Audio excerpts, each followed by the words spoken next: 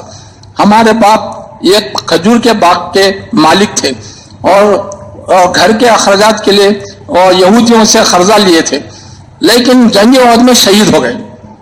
جنگ احد میں خود شہادت پانے کے لیے آگے بڑھ بڑھ کر حملہ کر دیتے کافروں پر, اور بہت سے کافروں کو قتل کیا اور آخر میں شہید ہو گئے.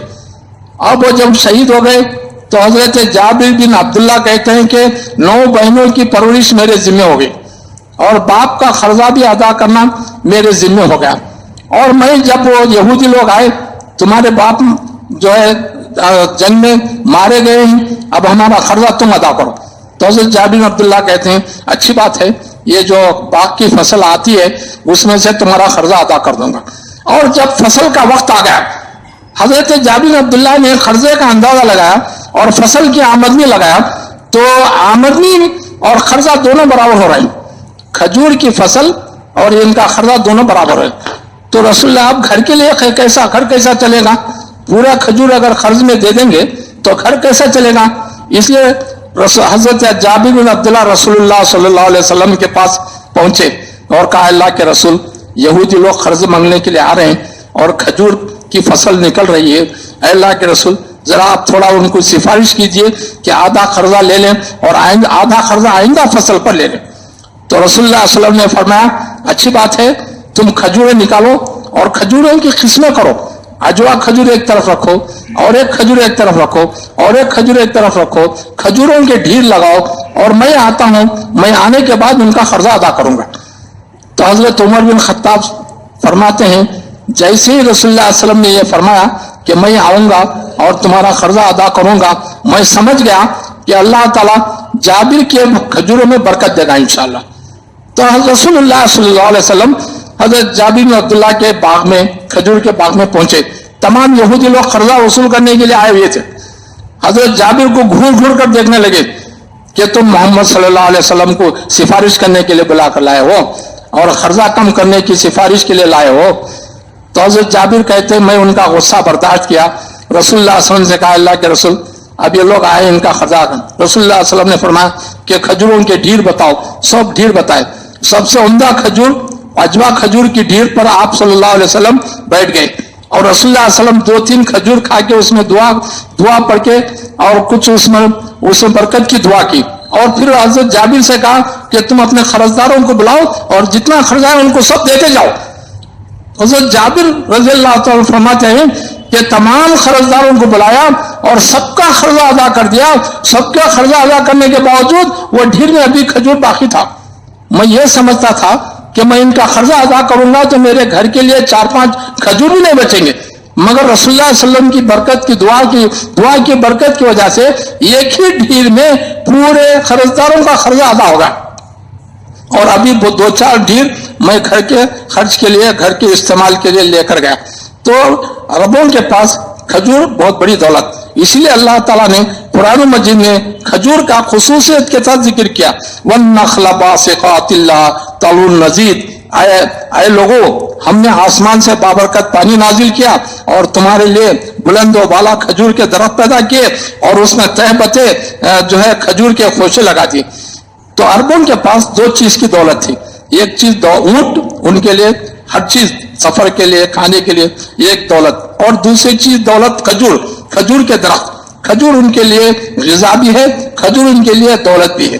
اور یہ کھجور تمام مجاہدین جو جہاد کرنے کے لیے جاتے تھے وہ اپنے ساتھ صرف 2 چیزیں لے کر جاتے تھے, ایک کھجور اور دوسرا ستو یعنی گیہوں کو بھون کر اس کو آٹا بنا کر وہ آٹا الگ رکھ لیتے اور چینی شکر الگ رکھ لیتے. اور یہ دونوں جب بھوکے ہو جاتے سفر میں تو وہ ستو نکال کے چینی میں ملا کے اس کو ایک حلوہ بنا کے گیدا بنا کے کھا لیتے. تو یہ کھجور اور یہ ستو عربوں کے لیے بہت بڑی دولت. یہ ہمیشہ مسافروں کا توشہ, مجاہدین کا توشہ. تو ایسی بابرکت چیز اللہ تعالیٰ وہاں درخت پیدا کیا ہے, وہاں سے ہم کھجور لاتے ہیں اور ہم استعمال کرتے ہیں. اور اللہ کا فضل ہے کہ ہمارے ملک میں کھجور ہر جگہ بافراد